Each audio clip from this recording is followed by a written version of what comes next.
Alright, I'm So Evelyn, and I am going to be having a presentation today on the benefits of fanfiction in writing and mental health. Now, this first section, I don't think very many people need coverage on, but what is fanfiction? I'm sure that everybody here has some experience in fanfiction, and if they don't, well, bravo to you for being in this voice call. The earliest examples of fanfiction that we know in literature can go back very far back to a very example of Pamela and Shamela, which Pamela was an original book written by an author, and then another author said, I don't like this, so I'm going to write my own version of the same thing, back in the 1800s. And we get more modern examples that are starting to come up, especially with one of the biggest known examples is 50 Shades of Grey, which was originally a Twilight fanfiction. But then they got a bunch of people in a warehouse and they stripped all of the copyrighted material out of it and created its own story. Moving on, one of the big parts that fanfiction brings is enjoyment in community. Specifically, supportive communities, like the one we are in right now. I don't know if anybody realized that, but this is a supportive community. However, much people don't seem to like getting support.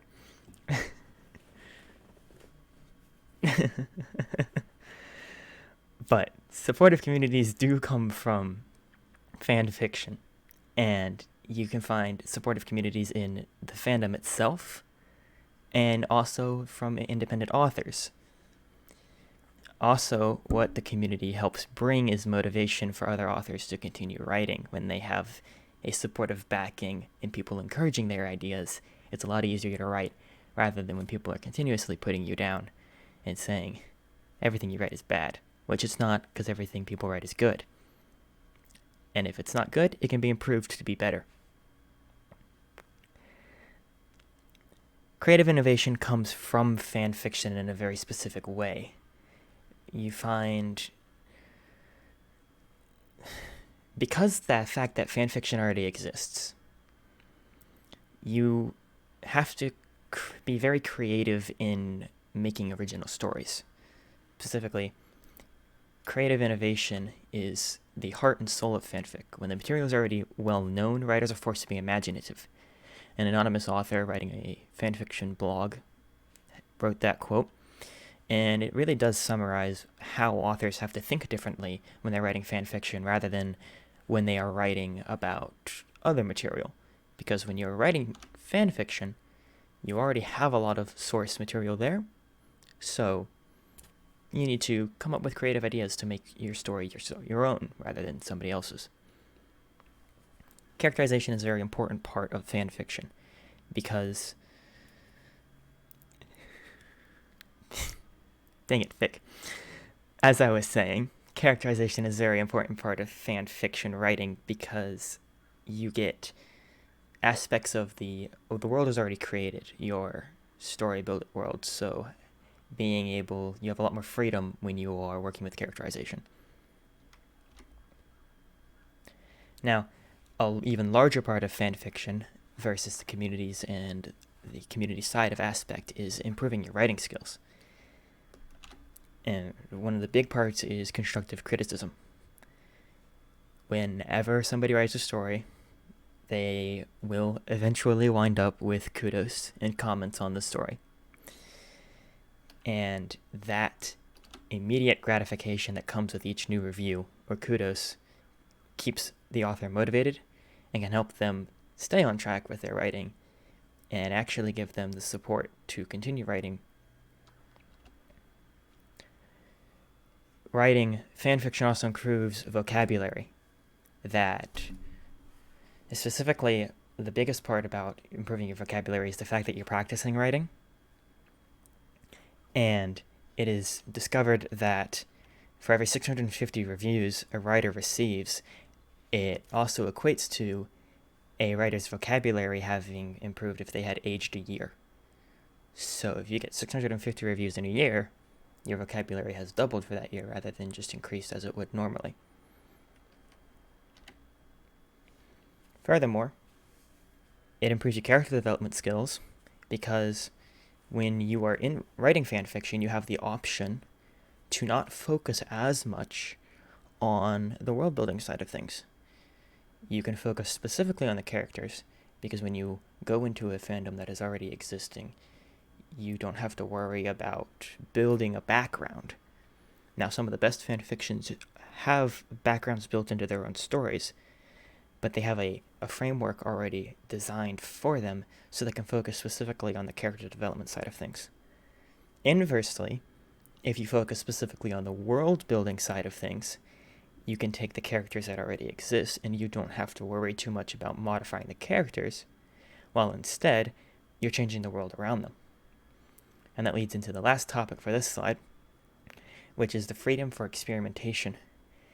Both of those aspects allow you to experiment with them because of the way fanfiction exists.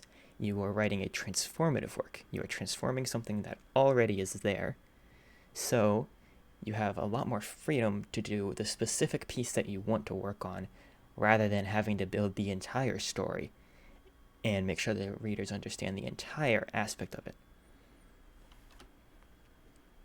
Furthermore, why you should write fanfiction is because it helps you develop plot and style in your writing. When you don't have to worry as much about characters and world building, you can work specifically on developing your plot. And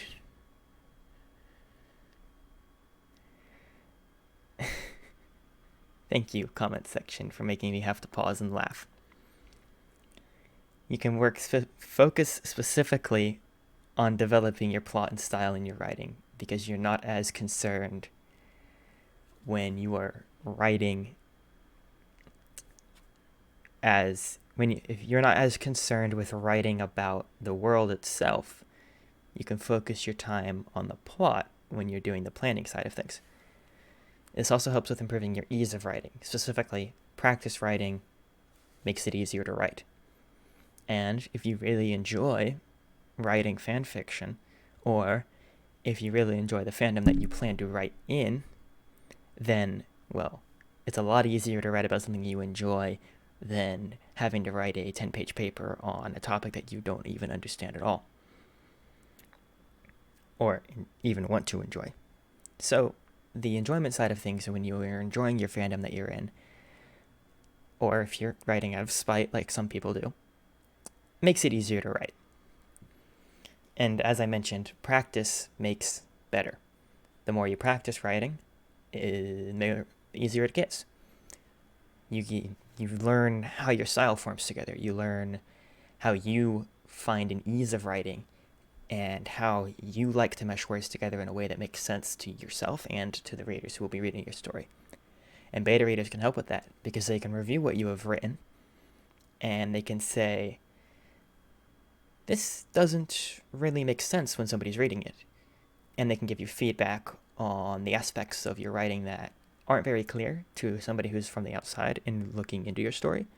Or they can say where this seems to be said too much and you should try and spread it out and make it more of a show. And finally, spin-offs. You never know when your fanfiction is going to grow enough that you can turn it into its own little thing.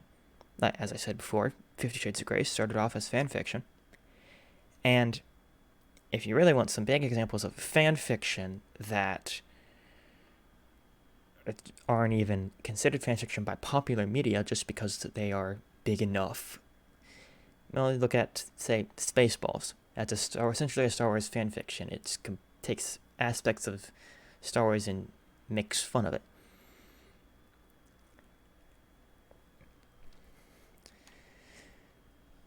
Our next section, the second big topic that I'd like to cover, is mental wellness from fanfiction. No laughing. But, yes. Firstly, mental wellness doesn't necessarily mean, or covers more aspects than just being positive all the time. Problem solving and creative thinking help with keeping your brain active. And writing fan fiction definitely helps with improving those. It can also work with helping improve your empathy skills, because you have to connect with the characters that you're writing. And you have to put yourself in their shoes to create humanized character interactions between the characters. So it's not just bland dialogue with words being traded, you have emotion behind it. Furthermore, understanding character development as well as the empathy side of things allows you to experience, in a way, how somebody would perceive through situations in their life, how the character would change when experiencing certain events that would occur in whatever plot you were writing. And the plot and character interactions all mesh together to create a web of, you have to think very problem solving to not make it seem basic, would be the best word for it. And you have to use a lot of creative thinking in all three of these aspects to make the interactions between characters, the interactions between the plot and the characters, and the interactions between the characters and themselves to seem human and natural. Furthermore, fanfiction is used a lot to heal with trauma, whether it's just regular expressive writing, and a lot of people do expressive writing in the form of fanfiction, or if it is reading to heal.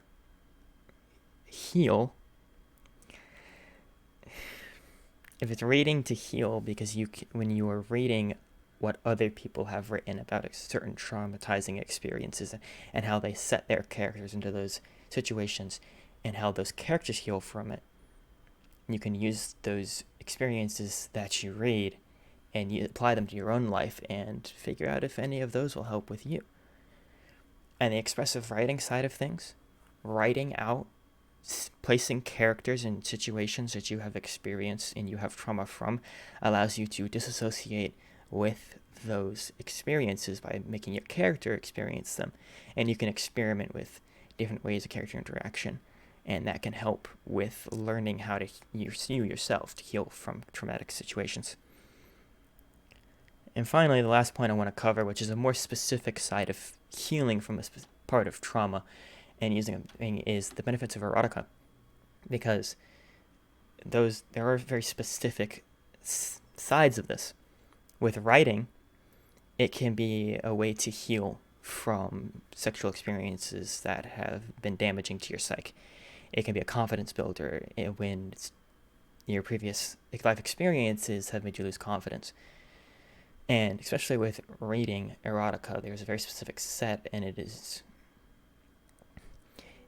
called the misattribution of arousal, which is essentially taking bad emotions that you would feel if you're going through a panic attack, your increased heart rate, flushed cheeks, and those symptoms, which are also shared with arousal. And by reading erotica, you are assigning symptoms of a panic attack to arousal. So you can say there's an example that when I was researching this, an author wrote, and they had panic attacks going on airplanes. So they read erotica when they were doing that, because by using the topic of misattribution of arousal, they assigned the bad feelings of going on a plane that caused them panic and assigned it to arousal, and then suddenly they weren't panicking anymore. Or not necessarily suddenly, but they didn't panic anymore about being on the plane.